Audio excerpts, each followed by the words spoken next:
What's up, guys? Welcome back to The Smart Student. My name is Chelsea Seaburn. Today, we're going to talk about how you can use artificial intelligence in your academic writing. Specifically, we're going to focus on ChatGPT. Now, the reason is because APA formatting has officially released a set of guidelines and rules for using programs like ChatGPT in your writing, as well as how to cite and reference them correctly. Now, before you get too excited, this does not mean you have the green light to use ChatGPT to write your entire paper. It simply means that it can be used to facilitate research and even create some text within reason. Now, of course, if your professor says anything that varies from this video, such as don't use it at all, do follow their instructions first. Okay? So the first thing we need to talk about is how you're going to include the material in your paper. As I just said, you're not using ChatGPT to write large sections of your paper.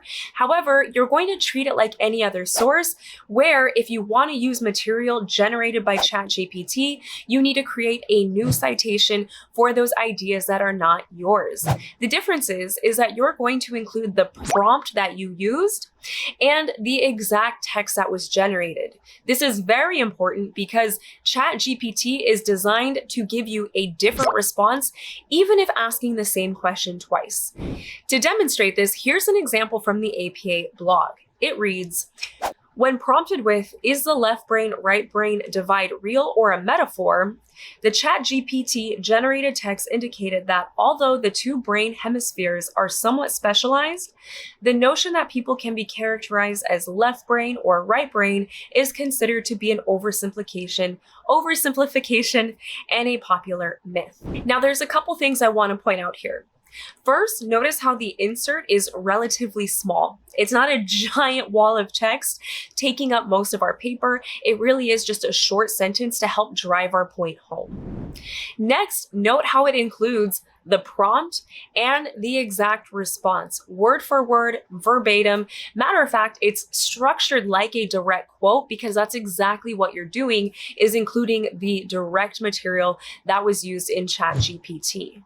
Now, before we jump into how to cite and reference this, I do want to talk quickly about what to do if it is appropriate to include a longer response from ChatGPT. In this case, what you would do is you would include the full text within the appendix of your paper, or if you're including any supplemental material. The example that APA has on their blog would read like this. When given a follow-up prompt of what is a more accurate representation, the ChatGPT generated text indicated that different brain regions work together to support various cognitive processes, and the functional specialization of different regions can change in response to experience and environmental factors. Note how in the in-text citation, it says, see Appendix A for the full transcript. That is where you would include the full transcript if it was necessary for the research done on this paper. I will note that most of you watching this video, this is not relevant. This becomes relevant when you're writing a long manuscript or perhaps a paper up for publication. But now that we know how to include the text within your paper, let's talk about how to create that reference list entry and in-text citation. So just like any other APA reference, it's going to include 4 elements. You have the author, the date, the title, and the source.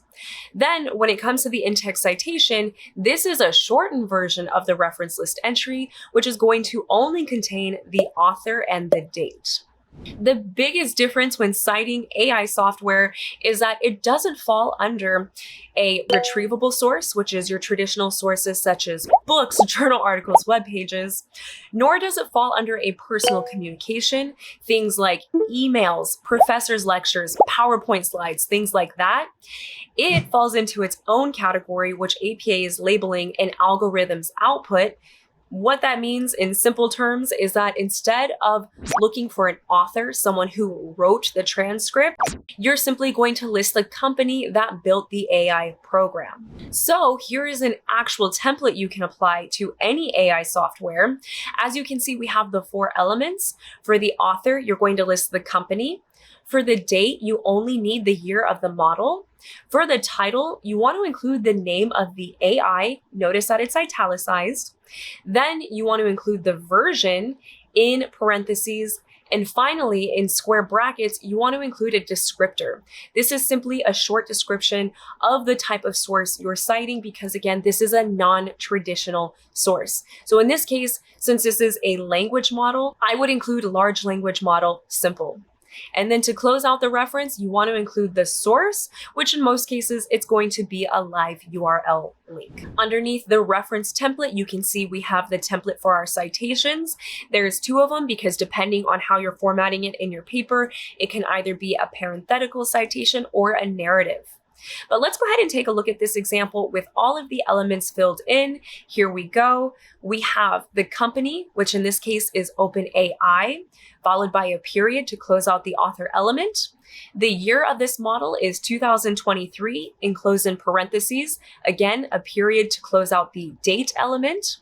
The title, we have ChatGPT in italicized formatting. And then in parentheses, we have March 14th as the version.